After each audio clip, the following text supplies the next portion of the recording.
राजगढ़ की विधानसभा क्षेत्र में आप पहुंचे तो सबसे पहले आपका मीडिया तरफ से बहुत बहुत स्वागत करते हैं सर। सर आपका मिशन क्या है?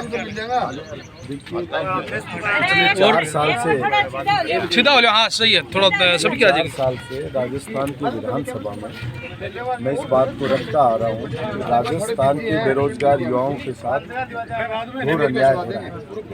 राजस्थान के किसानों के साथ अन्याय। कुछ मांगे सरकार ने हमारी बहुत सारी मांगे हमारी अधूरी हैं।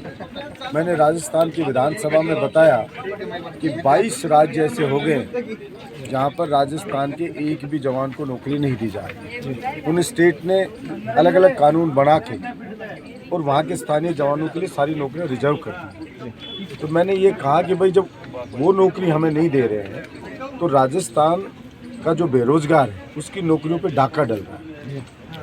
तो राजस्थान की सरकार है वो भी उसके हक की रक्षा करे और एक कानून बनाए कि राजस्थान में जो भी सरकारी भर्ती निकलेंगी हम उनमें भी 100% राजस्थान के मूल निवासियों को नौकरी देंगे, बेरोजगारों को। और इसके लिए मुझे मुख्यमंत्री जी ने वादा किया था। मैं जयपुर में भी सूर्य उदय से सूर्यास्त तक दौड़ा, राज्यसभा चुनाव के वक्त ही मुझे वादा किया था, सब मीडिया के सामने भी चलाया था, मेरे पेज पे भी पड़ा है। कहा कि मैं जल्दी ये बिल ला रहा हूँ, कमेटी बना दी थी कि आपकी मांगों को पूरा करेंगे। अभी विधानसभा में पूछा तो ये बताया गया कि अभी कमेटी की रिपोर्ट नहीं आई है, अभी तुरंत ऐसा कुछ नहीं कर रहे हैं। तो फिर मेरे पास कोई रास्ता नहीं था। जब एक मुख्यमंत्री विधायक को जबान दे के मुकर जाए, इससे ज़्यादा अफसोस की बात नहीं हो सकती है। और वो भी राजस्थान के युवाओं के हक की बात हो, कोई मुझे नौकरी नहीं लगनी है। किसानों की बात की हमने कि भाई बाजरा 45% पैदा करता है मेरा अकेला राजस्थान, लेकिन MSP पे खरीदती नहीं है सरकार। बाजरा 1200-1300 में बेचने को मजबूर होता है किसान, और MSP है उसकी 2300 रुपये, डबल रेट है, इनको खरीदता ही नहीं है। और मैंने तो कहा विधानसभा में कि भाई ये MSP भी बढ़ाओ, ये मिनिमम सपोर्ट प्राइस क्या दे रहे हो आप? अरे भाई मैंने कल आंकड़े दिए कि 67 के अंदर जो IAS की तनख्वाह थी वो 1500 गुना बढ़ गई है, 1500 गुना। और उसकी कितनी बढ़ी है, जो फसल है उसकी कितनी, 25 गुना। अब का 1500 गुना का 25 गुना। डीजल बढ़ गया 500 गुना। तो किसान तो बर्बाद हो रहा है।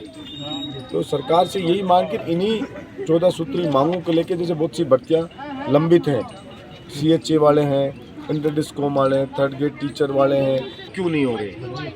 इसके ऊपर क्यों नहीं सहमति बन रही? एक आपका मुख्य मुद्दा भी था बहरोड को डिस्ट्रिक्ट घोषित करवाना, और वो विधानसभा में नहीं किया गया। वो तो स्थानीय मुद्दा है, वो बिल्कुल है, वहाँ का हमारा स्थानीय मुद्दा है, जिला बनाना चाहिए। लेकिन ये बहुत बड़ी मांग है, जो 14 सूत्री मांग है पूरे स्टेट की मांग है, सारे बेरोजगार युवाओं की मांग है, किसानों की मांग है। ये मतलब लोगों के जीवन मरण का प्रश्न है। लेकिन सर पिछले 4 साल में अगर देखा जाए तो आपने ये 14 सूत्री मांगों की आवाज नहीं उठाई, जबकि आपने बहरोड को जिला बनाने की मांग की थी, लेकिन जो बजट के अंदर जिला नहीं बनाया, उसके बाद में आपने 16 फरवरी से ये यात्रा शुरू कर दी। मैंने क्या कहा कि आपने शायद देखा ही नहीं विधानसभा कार्रवाई। मेरे पेज को आज भी चेक करोगे तो विधानसभा में जिस दिन से मैंने कदम रखा, जिस दिन से सबसे ज़्यादा तो विधायकों में मैं बोला हूँ, सबसे ज़्यादा शायद ही कोई दिन गया हो जहाँ मैंने किसी वर्ग की मांग ना उठाई और सरकार को नहीं घेरा हो। मेरे से ज़्यादा तो विपक्ष ने ही नहीं घेरा। बिल्कुल ये जो काम मैं कर रहा हूँ ये बेसिकली तो विपक्ष को करना चाहिए। जो एक निर्दलीय MLA कर रहा है उनको करना चाहिए, उनको मेरे साथ खड़ा होना चाहिए। आप अभी जो 200 विधानसभाओं पे दौड़ लगा रहे हैं, इसके बाद आपका अगला कदम क्या रहेगा इन्हीं बेरोजगारों की मांग? मैंने क्या कहा कि जैसे लोग आ रहे हैं समर्थन में, इसका मतलब जागरूक हो रहे हैं लोग, तो यही तो लोग सरकार बनाते हैं, यही तो बिगाड़ते हैं। इनकी अनदेखी कैसे करेगी सरकार? बेहतर में जाके आया हूँ, आगे भी जा रहा हूँ। सरकार की सांस फुला देंगे, इस सरकार की ईंट से ईंट बजा देंगे। ऐसा नहीं हो सकता कि 8 करोड़ जनता की कोई बिल्कुल उपेक्षा करे। बलजीत जी यादव,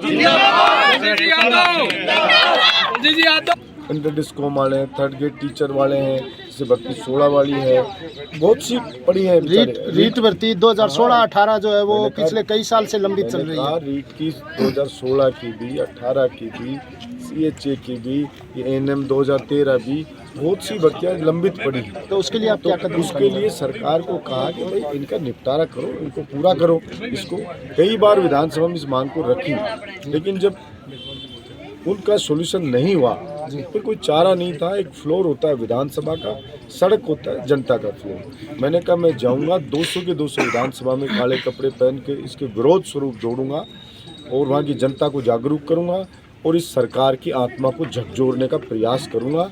शायद इस सरकार की अंतरात्मा है वो जगे और ये राजस्थान की जनता के साथ अन्याय करे।